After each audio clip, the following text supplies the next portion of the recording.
Dios está aquí, tan cierto como el aire que respiro, tan cierto como la mañana se levanta. Nuestro tema es la plenitud de los tiempos. Empezamos este tema con una afirmación importante. Todas las grandes intervenciones de Dios en la antigua alianza o Antiguo Testamento estaban orientadas hacia aquel que había de venir, hacia el Mesías que establecería el reino de Dios en este mundo.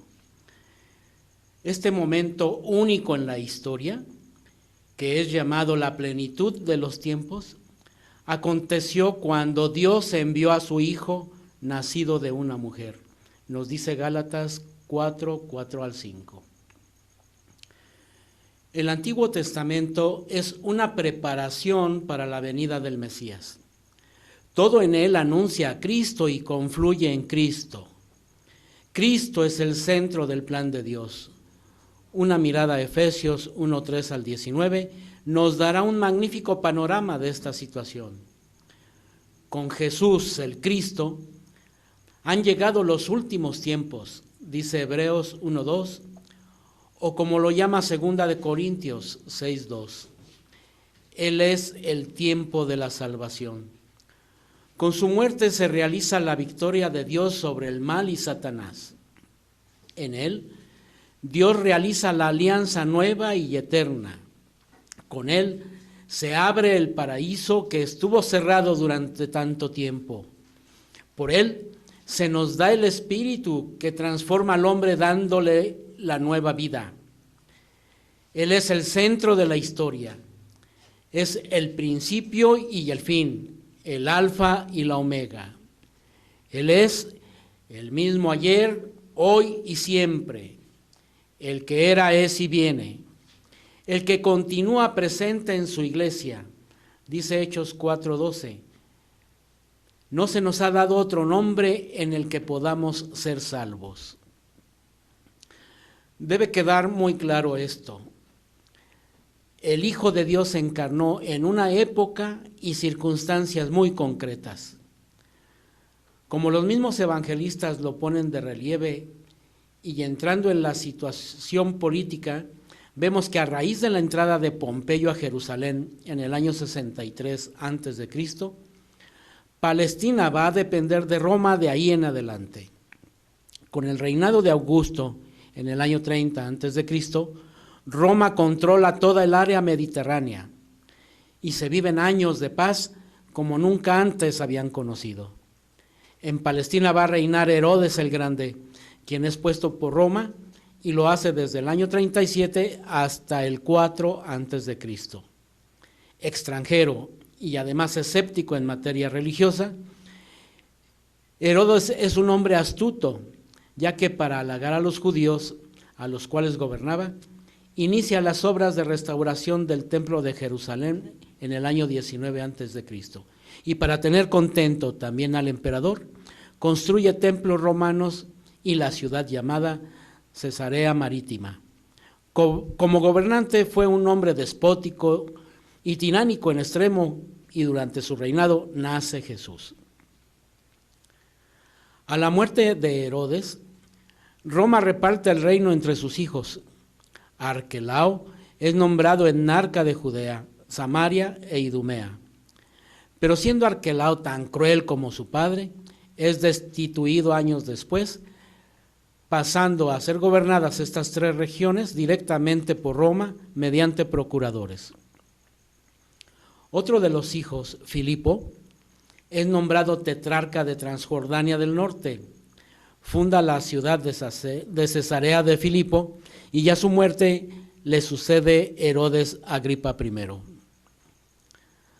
Por lo que hace a la situación religiosa, nos encontramos que está marcada por grupos religiosos siguientes. Los escribas estaban dedicados al estudio de la ley. El pueblo los consideraba maestros, o sea, rabí, y acude a ellos en busca de consejo. Se preparaban con largos estudios al lado de algún famoso rabí. Esto permite entender la extrañeza de los judíos con respecto a Jesús, pues no entendían cómo alguien podía hablar así sin haber estudiado. Los fariseos provienen de la época macabea, es decir, del siglo II antes de Cristo. El nombre significa separados. Se consideraban los puros y se apartaban de lo que no lleve marca judía, adhiriéndose escrupulosamente a la ley. Hombres muy piadosos caían, sin embargo, en el formalismo y la autosuficiencia, o sea, la salvación por las solas fuerzas como consecuencia del cumplimiento de la ley. Después de la crisis del año 70, provocada por la destrucción de Jerusalén a manos del general romano Tito, los fariseos son el único grupo que sobrevive. Los saduceos eran de origen sacerdotal y llegan a su máxima influencia con los romanos, pues son partidarios suyos. De entre los saduceos son escogidos los sumos sacerdotes. No admiten doctrinas como la resurrección o la existencia de ángeles. Eran demasiado instalados en lo material y son rigoristas en lo determinado por la ley. Los sacerdotes se dedican al culto en el servicio del templo. La aristocracia sacerdotal era saducea, sometida al poder civil, ya que el sumo sacerdote era nombrado y depuesto por los romanos. Había buen número de sacerdotes ejemplares que ejercían con esmero las funciones cultuales. Es el caso de Zacarías y de aquellos mencionados en Hechos 6:7. Los esenios fueron conocidos solo por las referencias de escritores antiguos como Flavio Josefo. Siendo de origen sacerdotal, los esenios formaban una especie de orden religiosa con compromisos como el celibato y la renuncia a la propiedad personal. Seguían un estricto código de disciplina cuya base era la corrección fraterna. Se exigía una vida dedicada al estudio de la ley, a la humildad y a la disciplina. Si alguien deseaba ser parte de la comunidad, debería ser instruido durante 1 año y luego pasar otros 2 antes de ingresar. El escritor Plinio decía que eran gente solitaria. El establecimiento definitivo de la comunidad esenia fue alrededor del año 160 a.C., después de la revuelta macabea. Con las palabras Evangelio de Jesucristo, Hijo de Dios, San Marcos comienza su relato en el que presenta la buena noticia o evangelio acerca de Jesús, que es Mesías e Hijo de Dios. Como se ha dicho, la plenitud de los tiempos está caracterizada por la venida del Hijo de Dios. La genealogía que nos ofrece San Mateo tiene por fin presentar a Jesús como culmen de la historia del pueblo de Dios. Jesús recapitula en sí mismo la creación entera, como lo dice Colosenses 1:15 al 17, siendo además el creador de todo, como lo expresa Juan 1:3 y 10. En los evangelios, Jesús se muestra profundamente humano. Se alegra, se cansa, llora, se encoleriza, pero a la vez de su persona emana una sensación de misterio, su santidad, sus milagros, la fuerza de su palabra, su serena majestad, su íntima relación con Dios. Cristo no ha empezado a existir en un momento concreto, pues como verbo ya existía junto al Padre en diálogo eterno de amor, como lo señala claramente Juan 1:1. Lo que ha ocurrido en la plenitud de los tiempos es que se nos ha manifestado, como dice Primera de Juan 1:2. El Verbo se ha hecho carne naciendo de María Virgen y ya ha plantado su tienda entre nosotros. Esto es, el Creador se une a la criatura y entra en la historia humana. Sin dejar su condición divina, el Hijo de Dios se rebajó tomando la condición de siervo, haciéndose semejante a los hombres y actuando como hombre, según lo dice Filipenses 2:7. Verdadero Dios y verdadero hombre, Jesús es el Hijo muy amado del Padre, ungido plenamente por el Espíritu.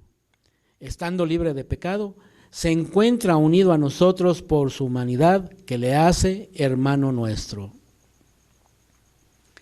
Este amor se manifiesta de manera suprema en la muerte de Jesús por nosotros.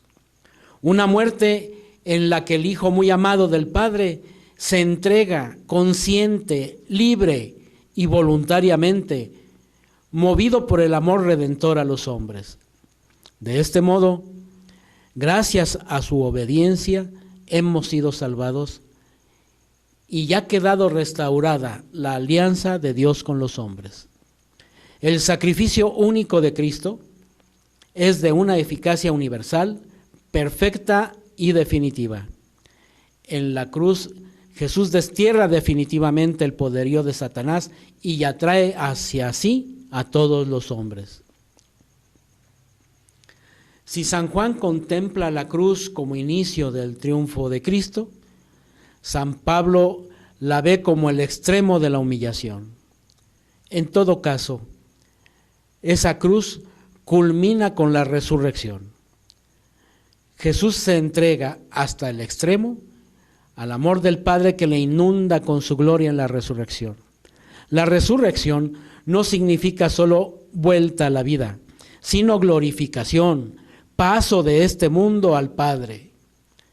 Jesús es constituido Señor del universo y precisamente en su condición de Señor, Cristo es poseedor del Espíritu Santo y lo derrama sobre los hombres. Y como Señor, permanece presente en su iglesia hasta la consumación de los siglos, lo cual afirma Mateo 28:20. La llegada de la plenitud de los tiempos reclama de los hombres una reacción adecuada. La venida de Jesucristo no puede dejarnos indiferentes. Ya no es el hombre quien busca a Dios, sino que Dios sale al encuentro del hombre. Jesucristo reclama la fe en sí mismo, como nos dice Juan 14:1. Nadie más que Él ha osado pedir una cosa así. La actitud fundamental ante Jesús es la fe. Una fe que es acogida incondicional de su persona. Esta fe, al abrir las puertas a Cristo, trae consigo la justificación y la salvación, renueva al hombre y hace de él una criatura nueva. Más aún, al acoger a Cristo y dejarle vivir en sí mismo, el creyente es convertido en hijo de Dios, pues Cristo reproduce en el cristiano su misma vida filial de relación con el Padre. Ahondemos esto en Gálatas 2:20. Este hecho, ser hijos de Dios, es la novedad radical que aporta Cristo, pues no se trata de algo metafórico, sino real, que hace exclamar a San Juan: mirad qué amor nos ha tenido el Padre para llamarnos hijos de Dios, pues lo somos. Y somos hijos con todas las consecuencias. Tenemos intimidad familiar con Dios, somos partícipes de su gloria, somos cuidados por su providencia paternal. Unido a Cristo, el cristiano vive ya en este mundo como hijo del Padre, instalado nada menos que en el mismo seno de la Trinidad, pues todo bautizado ha sido consagrado al Padre, al Hijo y al Espíritu Santo, y ha sido sumergido, esto significa la palabra bautizar, en la Trinidad. Así, Cristo no solo nos da a conocer el misterio de Dios y su plan, sino que nos introduce en la vida divina. El hombre, así transformado por la gracia, es convertido en nueva criatura. Y ya recibido por el bautismo, una vida nueva. Ha sido creado como un hombre nuevo que vive según Dios en justicia y santidad verdaderas. Todo ello es obra del Espíritu Santo, que derramado en el creyente le hace capaz de cumplir la voluntad de Dios y le hace tener una vida según el Espíritu. Esto no ocurre desde luego sin el esfuerzo personal de hacer morir las tendencias egoístas y sin el esfuerzo de secundar el impulso del Espíritu. Esta fe en Cristo desemboca en esperanza y en caridad, caridad que debe manifestarse en cumplir los mandamientos, en entregarnos totalmente a la voluntad divina y en tener caridad para con los hombres, como Jesús amó hasta el extremo, nos dice Juan 13:1, hasta dar la vida por los hermanos. Cristo ama a cada persona y la une a sí mismo de manera única y personal, pero a la vez no ha querido salvar a los hombres aisladamente, sino formando comunidad que brota de Cristo y del Padre, se realiza como una comunión de hermanos en Cristo. Esta realidad de la Iglesia encuentra su mejor expresión en el ejemplo de la vid y los sarmientos y en la imagen de la cabeza y el cuerpo que encontramos en Efesios 1:22 al 23. Ellos ponen de relieve que la Iglesia no es una simple institución humana, ya que tiene una íntima unión vital con Cristo, su cabeza y su vid, teniendo todos los miembros una misma vida, del mismo modo que una misma savia corre por todos los diversos sarmientos y la misma sangre por los diversos miembros del cuerpo. Esta comunión es realizada por el Espíritu Santo, que es el alma de la Iglesia. En Pentecostés, la Iglesia fue bautizada al recibir el Espíritu como impulso para anunciar el Evangelio. Él, el Espíritu, la llena de luz, de vida y de fuerza. Él la conduce a la comprensión de la revelación de Cristo. Él la vivifica y la santifica, habitándola como un templo e inspirando la oración de los cristianos. Él la enriquece con su diversidad de dones y de vocaciones, y Él la sostiene en su testimonio de Cristo. La Iglesia es también visible. Cristo eligió a los apóstoles, poniendo a Pedro a la cabeza de todos ellos. Consultemos Mateo 16, 18, 19. En ella se encuentra por el bautismo, en nombre del Señor Jesús. La Iglesia es edificada por la predicación del Evangelio y por la celebración de la Eucaristía. Es universal y no está ligada a un pueblo determinado, pues abarca a todos los pueblos y culturas, y sin embargo, solo una. Veamos Gálatas 3:28. Formada por miembros pecadores, ella es en sí misma santa y es sacramento, o sea, el instrumento visible y eficaz de la salvación para todos los hombres. Esta comunidad de consagrados tiene un miembro particularmente santo, María, modelo, tipo y figura de la Iglesia. Todo lo que la Iglesia está llamada a vivir ha alcanzado ya su plenitud en María. Ella es a la vez madre de la Iglesia, pues habiendo nacido de ella la cabeza, todo el cuerpo es también engendrado por ella a la vida divina.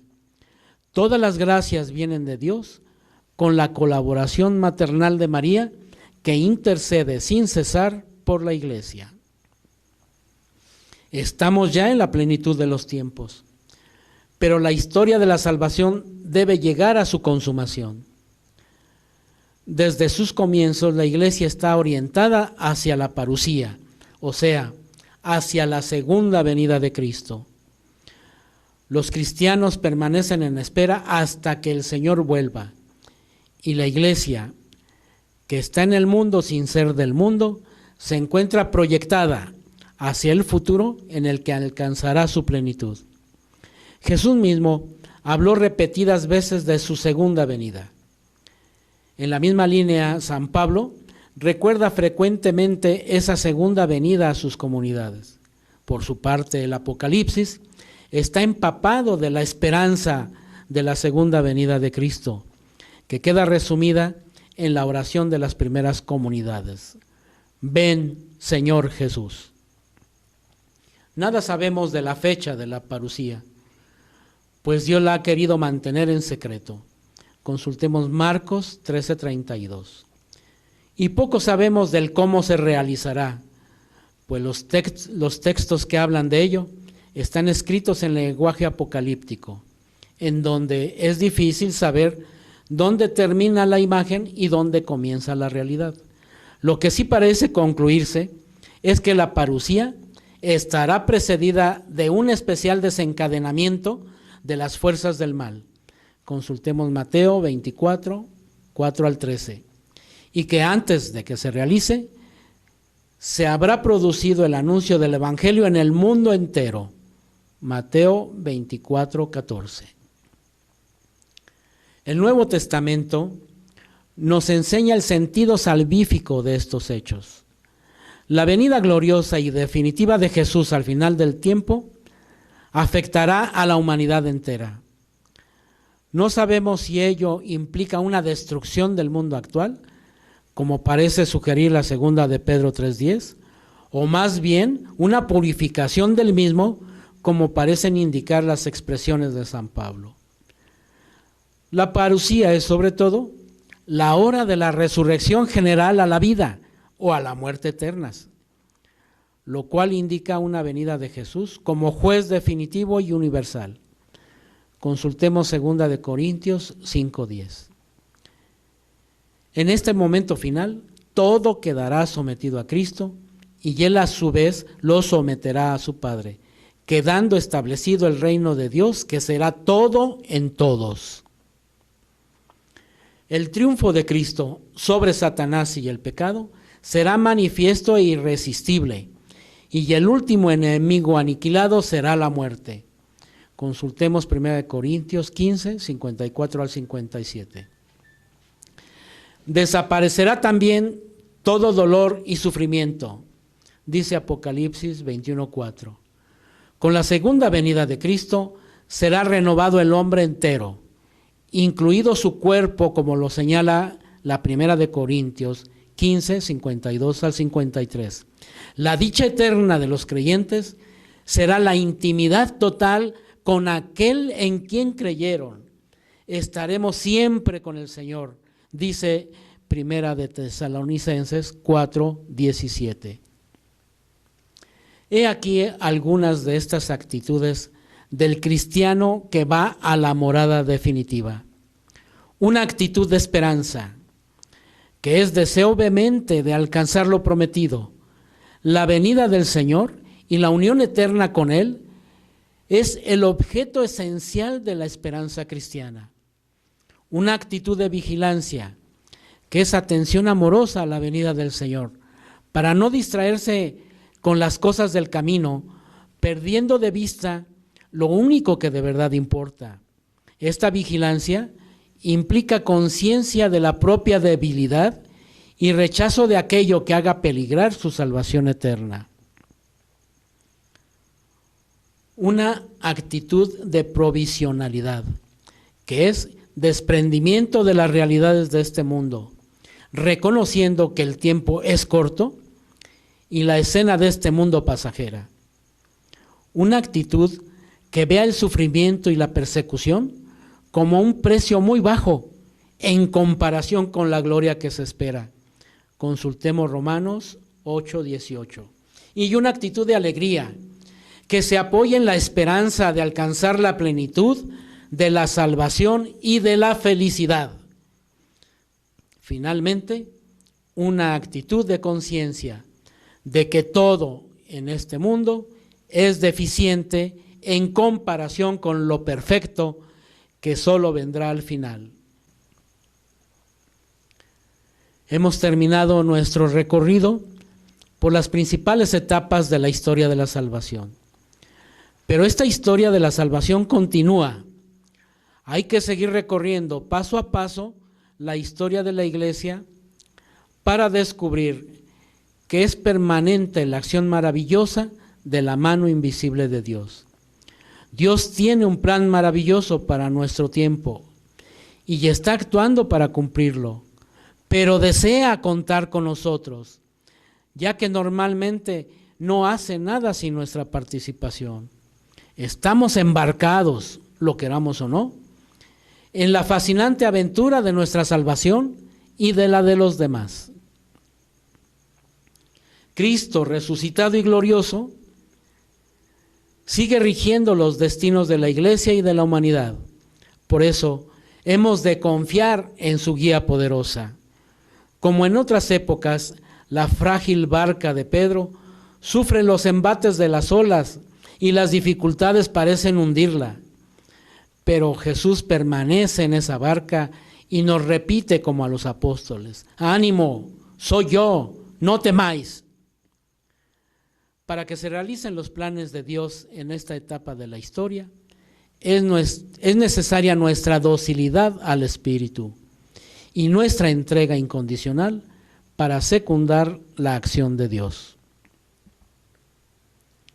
Hagamos un resumen del tema. Todas las intervenciones de Dios en la antigua alianza están orientadas hacia el Mesías que establecería el reino de Dios en el mundo. Este momento es llamado la plenitud de los tiempos. Y aconteció cuando Dios envió a su Hijo nacido de una mujer. El Hijo de Dios se encarnó en una época y circunstancias muy concretas.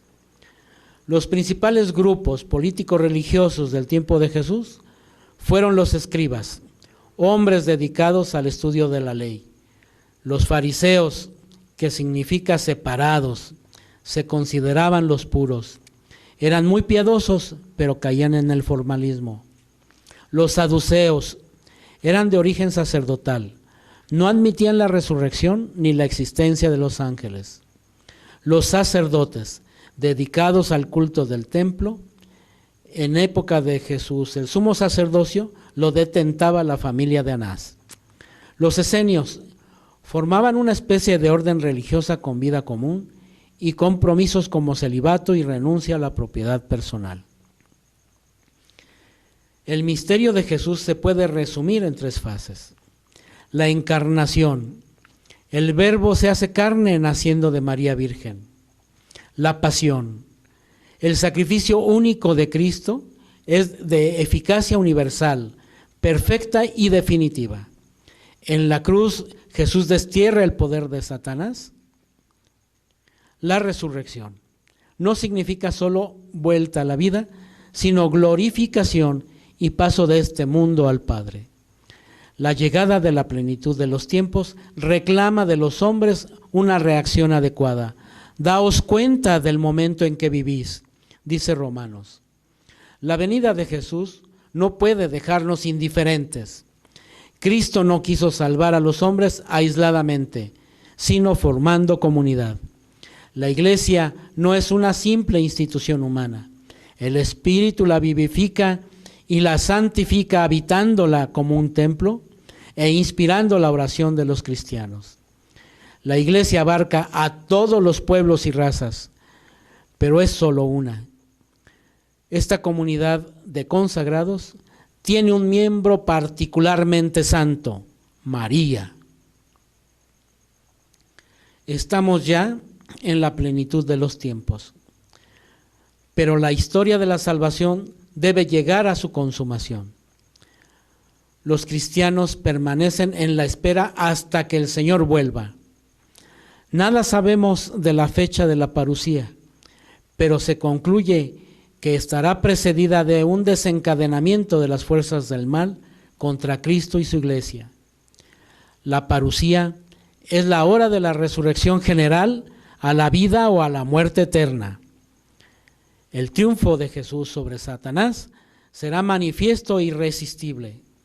Estamos embarcados, lo queramos o no, en la fascinante aventura de nuestra salvación y de la salvación de los demás.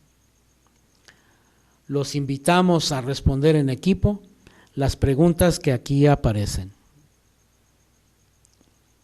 Dios está aquí, tan cierto como el aire que respiro, tan cierto como la mañana se levanta, tan cierto que cuando le hablo Él me puede oír. Dios está aquí y Él se goza en la alabanza de su pueblo, pues sé que nos está hablando y transformando hoy por medio de su espíritu de amor.